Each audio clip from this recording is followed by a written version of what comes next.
Hey everybody, welcome to your agriculture class. This is going to be the first lesson of many that talk a little bit about the different areas of agriculture that you might be interested in. We're going to start out with FFA. I like to start with FFA because that gives me an opportunity to teach you a little bit about the way or the reason that I decided that I wanted to be an agriculture teacher. FFA is very special. It's an important part of everything that I do, and I hope that you learn to love it as well. Um, FFA is a national organization that has been created and is sponsored for students who are interested in agriculture. That's animal agriculture, plant animal agriculture, different types of things out there that are involved in the field in the world of agriculture. When you become a member of CREST FFA, you are not only a member of our chapter, but you're a member of some other organizations as well. The first one is actually not on the slide, but it is the federation level, and the federation level is the Piedmont Federation, and that is all of the schools in Cleveland, Lincoln, and Gaston County that have agriculture programs. And actually, there's only 3 in Cleveland County. You've got Kings Mountain and Crest and Burns. Piedmont Federation is one of several that make up the Southwest region. There are 8 regions within the state of North Carolina, and they make up the North Carolina FFA Association. And of course, all of those state associations join together to make up the National FFA organization. One thing that you're going to learn is that we don't just do class in agriculture. Yes, with having this COVID and this online situation, there will be a lot of class, but hopefully we're going to be able to get you outside to do some things as well, even if you are an online student and not on campus. So the classroom and laboratory instruction is one component. Obviously, we've talked about FFA, that being another big component of what we do. That's the student organization, and we're probably going to have to get creative with FFA this year just because of the guidelines that we're going to have as far as meeting. But we do have officers that are prepared and ready to get you involved in FFA in one way or another. And then the final thing is supervised agricultural experience, and that is a project that you will do kind of on your own. It's based on the interest that you have in agriculture and the resources that you have. And we will be talking about that just a little bit later on in another module. One thing that you will notice is that FFA has lots of traditions, lots of things that we do. And it's the same here as it is up at Burns, as it is in a school in Oklahoma. Our traditions and ceremonies are the same regardless of where you are a member. One of those things is the FFA mission statement. FFA makes a positive difference in the lives of students by doing 3 things. It's my job to help you do those 3 things. One is to become a better leader. So we've got premier leadership. Should you take us up on the offer of having an opportunity to be an officer or participate in competitions, we want to help you build your leadership skills. Personal growth. We want to help to teach you who you are, learn what makes you tick, learn to grow as a person, and then career success. Hopefully, we can teach you some things that are going to help you as far as what you want to do whenever you get out of high school. The FFA motto: learning to do, doing to learn, earning to live, living to serve. If you think about it and what that means, in the classroom, we're going to learn how to do things. And once we learn how to do those things in the classroom, we're going to actually put our hands on those things and do hands-on opportunities and activities to learn better. Earning to live, we want to teach you how to earn a living, how to become self-sufficient, and then living to serve. It's an important part of what we do every day as people to learn to serve others. Our FFA colors are national blue and corn gold. National blue is actually the blue that is on the American flag, and then corn gold, of course. Um, you'll see corn a lot in FFA. We do a lot based around corn, and the reason for that is just because we have um, corn in every state in the United States. So we spend a lot of time talking about corn. You may actually have an opportunity to wear official dress at some point. No, it's not a requirement. We don't make you buy a jacket. We don't make you wear a jacket. But there are some competitions that require it, and so it's good for you to be familiar with what our official dress actually is. It is the blue corduroy jacket, and those can be ordered from the National FFA organization. Um, of course, that jacket should be zipped to the top. Underneath should be a white collared shirt, and you should be wearing a tie or scarf, an FFA tie or scarf. And then you have the option of black pants or skirt and black shoes. Another thing that you'll see with FFA, especially when we have meetings, is our opening and closing ceremony. With that opening and closing ceremony, you'll have an opportunity to learn a little bit more about the officers in the FFA and the things that they do based on which office they're in. This particular PowerPoint does have an embedded video, but I've already found out one time that whenever I play the embedded video, it does not actually put sound on to the recording. So I will put this video in Canvas so that you can find it and actually play it. This is National FFA Convention from a couple of years ago. National FFA Convention it's a big party. This particular one, there were 62,000 members. And so with those 62,000 members comes lots of crowded cities and restaurants and lots of money into this particular year, the city of Indianapolis. So we'll learn more about National FFA Convention. This year's convention has been canceled, unfortunately, because of COVID, but we hope to be able to take some students next year. During the summer, our FFA officers work hard to figure out what types of activities we're going to do for you as members throughout the school year. Of course, we'll have competitions, and those are sponsored by FFA, but we want to say what are our goals for our chapter in particular. So our program of activities helps us to figure out plans that we're going to do throughout the year for the activities that you can take part in. And we will hopefully give you an opportunity to take a look at that program of activities pretty soon once we finish getting everything set up, finalized, and edited. For a lot of people, this is one of the reasons why they join FFA. For me, it was my favorite part of FFA. I love doing competitions.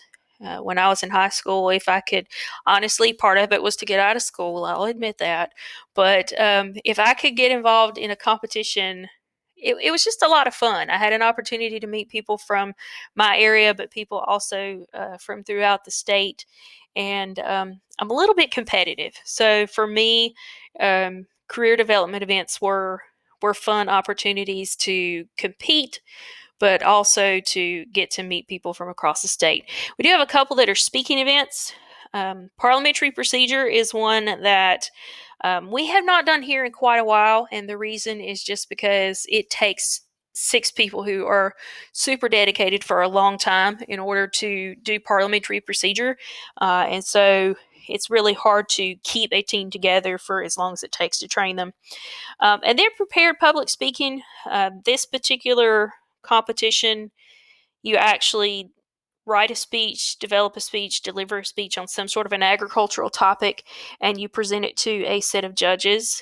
And this past week, actually not for you guys, but in July, Keely Marlowe, our chapter FFA president, was one of the finalists in the state for prepared public speaking. So we're real proud of her for that.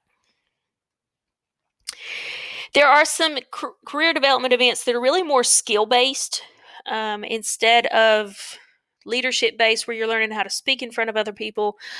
You're doing things like learning how to judge animals and learning how to identify different plants. Um, these are just three that have been listed as far as career development events: livestock evaluation, poultry evaluation, and farm business management. But there are numerous more, and there are some that are based specifically on the class that you're in. So we will spend some time talking about those competitions and how you can get involved in those, should that be something that you choose to do.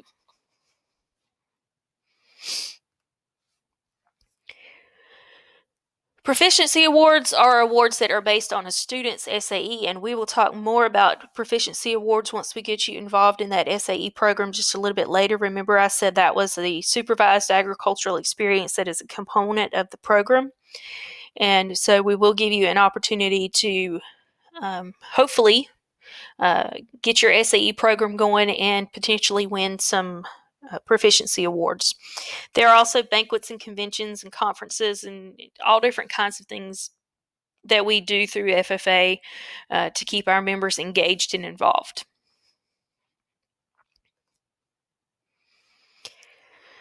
This is our FFA emblem. If you take a look, the one on the left looks slightly different than the one on the right. There have been some tiny revisions to the FFA emblem in recent years, not very many. Years ago, it used to say vocational agriculture. Now it says agricultural education. And then a couple of years ago, they had an initiative to kind of clean the emblem up a little bit. So if you hear anybody talking about the old emblem versus the new emblem, they're essentially the same. The one on the right is just a little bit crisper and clearer and better for using for digital platforms. On that emblem, there's several things. Probably the thing that was the most recognizable to you, and I'll actually go back to it, is that emblem is based on something. And we've already talked about this one time, but corn. Corn is grown in all 50 states, so for FFA, corn is a big deal. So if you actually look at the background of our FFA emblem, it contains corn, and you can see the kernels there on the outside. And more or less, that's just an common agricultural crop that is grown throughout the United States. Our agricultural system is based on corn, and so our FFA emblem is also based on corn.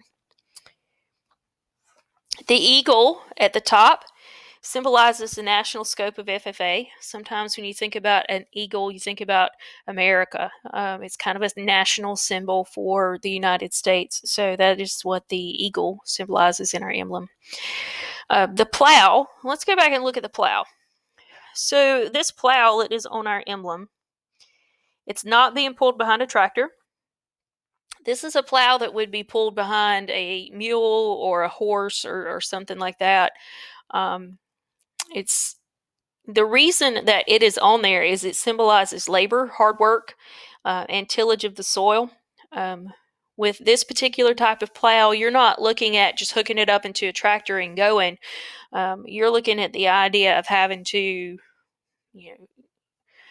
man the horse and keep straight rows and actually keeping the soil from sticking onto the plow. So that's a big part of what we do as far as our FFA is hard work. The owl symbolizes knowledge and wisdom. And I don't know why owls are supposed to be so wise, but that's what we think about as far as owls. The rising sun talks about the opportunities of a new day. We all have those days. We have those days when things are frustrating, life is frustrating. There's days whenever we just want to scream and give up, but we always have the promise that tomorrow can be a better day. And so that rising sun is a symbol of that. And then, of course, agricultural education and FFA, those are the words on the emblem, and they signify the combination of learning and leadership that's necessary for progress in agriculture. As you hopefully took a look at the opening ceremony. Our FFA officers actually have got symbols that they are stationed by as well. Our president is stationed beneath the rising sun, and they're the person that's supposed to lead us into those opportunities of a new day. The vice president is stationed by the plow, and the vice president is supposed to be, it's one of the tougher offices because they're supposed to coordinate all the committees, and they're supposed to be there and responsible for taking over if the president is not able to perform their duties. The secretary is stationed by the ear of corn. This one is a little bit more of a stretch, and they say that the ear of corn is grown throughout all 50 states, and the secretary is supposed to be that person that communicates with people throughout the country and keeps accurate minutes of the meetings. The treasurer sits beside the emblem of Washington. They keep the financial records for an FFA chapter. And if you think about it, we think about George Washington. Yes, he was the first president of our country. Yes, he's on the dollar bill. Hopefully that helps you to remember the treasurer. But Washington was also a farmer, and he was a very successful farmer. If you've ever had an opportunity to go up to the Washington, D.C. area, his farm, Mount Vernon, is a place where you can visit and learn a little bit more about the things he did as an agriculturist. The reporter is stationed by the American flag, and the American flag, it's more or less, it says that it covers the United States, and the reporter itself is supposed to cover things that go along in the chapter. Again, one of those that's a little bit of a stretch. The sentinel is the officer that is responsible for welcoming people.